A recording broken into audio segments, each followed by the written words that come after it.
Okay,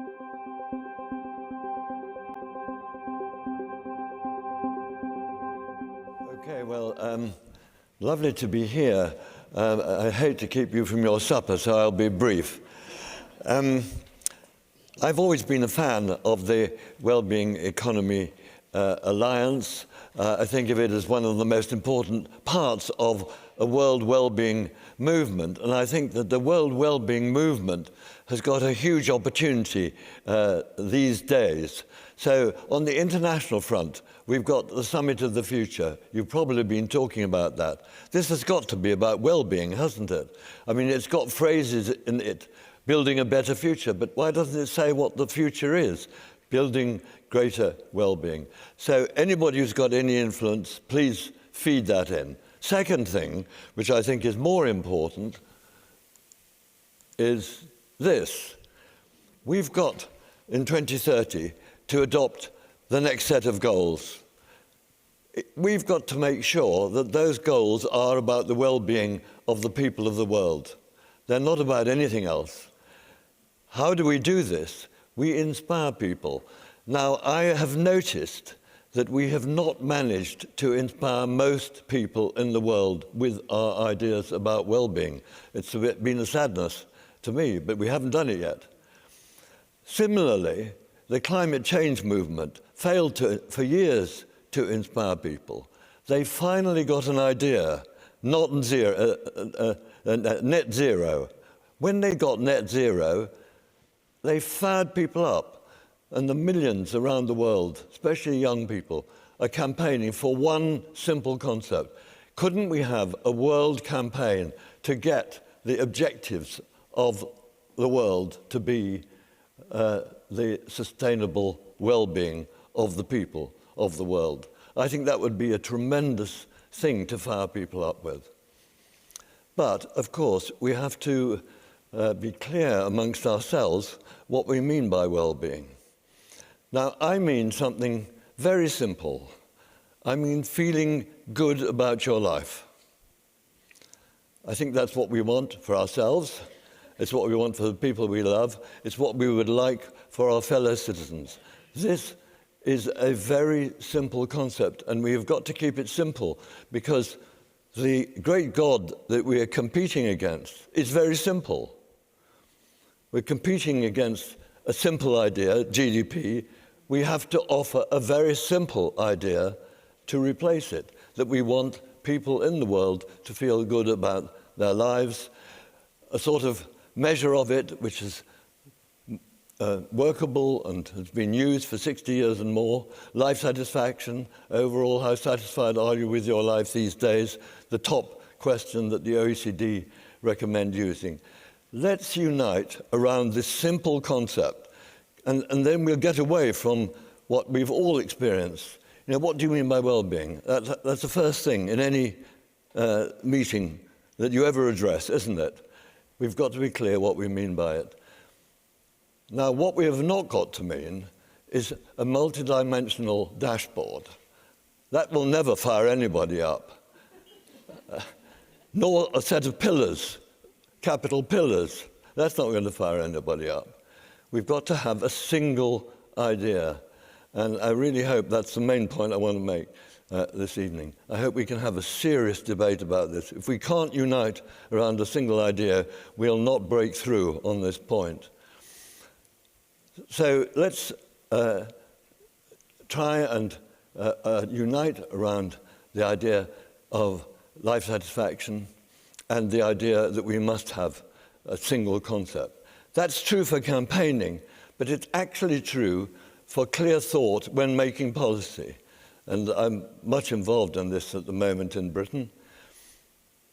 Obviously, if you want to have some system for devising a coherent set of policies, they can only be tested against one thing. There can only be one thing against which you test the claims of all policies and see which comes out highest. It can't be lots of things, because that still leaves the matter unresolved. So there's got to be a single goal of policy, and it obviously should be well-being. And that's the next point I want to make. So just going back to the dashboard. Of course, there are many goods, health, wealth, freedom, etc. But these are not constituents of well-being, they are causes of well-being. And you've got to move from that idea that there are a whole set of constituents of well-being to the idea that well-being is one thing, and then all these other things are causing it. So that's the way in which I would really strongly encourage everybody to think when they're thinking about this issue. So the idea that I'm talking about is similar, I suppose, to the great idea that was laid out in the very early years of the World Health Organization, some embracing concept to which all government policy should ultimately be focused.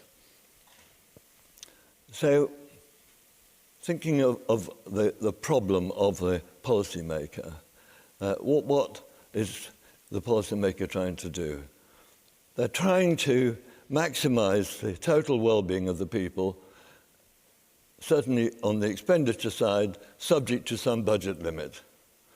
And that means that we've got to have a new form of policy making and a new form of cost-benefit analysis supporting it, where we're judging policies based on their effect on well-being per dollar of net cost. So in our group at the London School of Economics, we've been working on this for some years, produced a book on it. We got the UK Treasury to revise their manual, so-called Green Book, for evaluating policies to incorporate the use of direct measures of the effects of policies on well-being, as well as willingness to pay. This is a huge step forward. It's now been supported by our future Prime Minister. So in Britain, we are now poised, I think, for a revolution in the way in which policy is made, particularly policy on spending money. And I think this should be something which is going to happen around the world. We have been working in our group at LSE to try and show how this should be done, namely working out benefit-cost ratios, this method, across a whole range of government policies, from transport, law and order, to obviously health, education, and so on. And I really hope that this is going to be a wave of change that occurs in the way policies are made across the world. Now, there's one thing I haven't mentioned, of course, which is social justice. And that, of course, is about the distribution of well-being. So it's not only the total that matters, it's in particular getting rid of the misery that's accumulating at the bottom end of the distribution. So what can we do about that? We obviously have to look for policies that are particularly likely to benefit the people who are at the bottom. So we have to have some evidence on who's at the bottom. It's not obvious who's at the bottom of the distribution of well-being.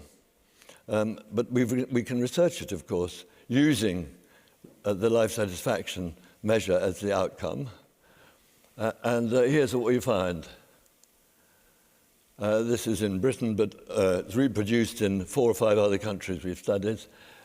The biggest amount of the total of misery in Britain is due to mental illness, simply the answer to a question, have you ever been diagnosed with anxiety disorder or depression? Physical health, also very important. Then, essentially, human relationships. Somebody mentioned loneliness earlier. Having a partner, having work where you feel at ease, especially on the side of human relations with your boss. Incredibly important. And poverty, of course. But we absolutely have to get away from the idea that the measure of deprivation that we use is the same as the measure of poverty, that to be deprived is to be poor, and to be poor is to be deprived. You can be deprived if for any reason you are unable to enjoy your life. That is what deprivation is. We've got to get a new concept of deprivation into every government department around the world. So we've got the means, we've got the evidence base for a revolution in policy making targeted at well-being, but there will still be some policymakers who say, I don't really care about well-being. That's not, I don't think that's what it's all about. The answer to them is twofold. First, well-being has a huge impact on things they do care about: productivity, turnover, family stability. But for politicians, this is the most important thing, and this is where I'll end. Our research has shown that the best predictor of whether a government gets re-elected is not the state of the economy, is not the GDP, it's not unemployment, it's not inflation, it's the life satisfaction of the population. This is so in studies of 9 European national countries' national elections for 40 years, true of US presidential elections. So I think the Clinton aide who said it's the economy stupid, he got it wrong. It's well-being stupid. So policymakers, if you don't think it's your moral cause, at least it's in your self-interest to maximize the well-being of your people and to relieve misery. So I think we've got an incredible opportunity facing us now. Let's seize it. Thank you very much.